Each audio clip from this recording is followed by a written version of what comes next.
আসুন আজ আমার ফলের বাগানটা আপনাদের দেখিয়েই দেই, যে গাছগুলো আমি গত 1 বছর আগেই লাগিয়েছিলাম। হ্যালো এভরিওয়ান, আসসালামু আলাইকুম। চলে আসলাম আমার ফল বাগানের ভিডিও নিয়ে। আর আমার ঘরের সামনেই একদম দেখতে পাচ্ছেন, এগুলো হচ্ছে আম গাছ আর ওটা হচ্ছে কাঁঠাল গাছ। এই গাছগুলো আমি সামনে দিয়ে লাগিয়েছি যাতে খুব তাড়াতাড়ি বড় হয়ে ছায়া দেয়। আর এটা হচ্ছে লিচু গাছ আছে 4টা। এটা হচ্ছে পেয়ারা গাছ 2টো, আর পেয়ারা গাছের নিচ দিয়ে আমি আদা চাষ করেছি।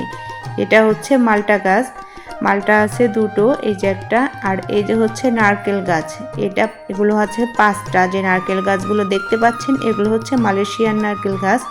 আর ওটা হচ্ছে আনার গাছও 2টো। তো দেখতেই পাচ্ছেন এটা হচ্ছে পুরো সবজির বাগান। আমি অনেক স্পেসে গাছগুলো লাগিয়েছি। এটা হচ্ছে আমড়া গাছ, যেহেতু অনেক জায়গা আছে। আর ওটা হচ্ছে সবেদা গাছকে যত জায়গা দেওয়া হবে তত তার বৃদ্ধিটা ভালো হবে, ফলনটাও সুন্দর হবে, আর গাছগুলোও হেলদি হবে। এটা হচ্ছে জলপাই গাছ। আর এগুলো হচ্ছে বড়ই গাছ। বড়ইগুলো আমি অনেক স্পেস দিয়েছিলাম, কিন্তু এগুলো অনেক ছড়িয়ে গিয়েছে। আর মাশাআল্লাহ ভরপুর বড়ই এসেছে, দেখতেই পাচ্ছেন অনেক বড়ই। এখনও ছোট, বড় হলে আরও অনেক ভালো বোঝা যাবে। তা দেখতেই পাচ্ছেন কত বড়ই, মাশাআল্লাহ অনেক বড়ই ধরছে। ভাবতে পারিনি 1 বছরের ভিতরেই এত বড়ই ধরবে। এটা সবেদা, যদিও দেখাইছি। নিচে আছে গাঁদা ফুলের বাগান, আর ওই পাশে আছে আমার সবজির মাচা। তো এই হচ্ছে আমার পুরো বাগানটা।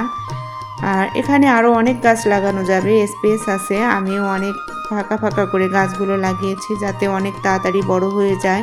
আর মাশাআল্লাহ তাই হয়েছে। আজ এ পর্যন্তই। আল্লাহ হাফেজ।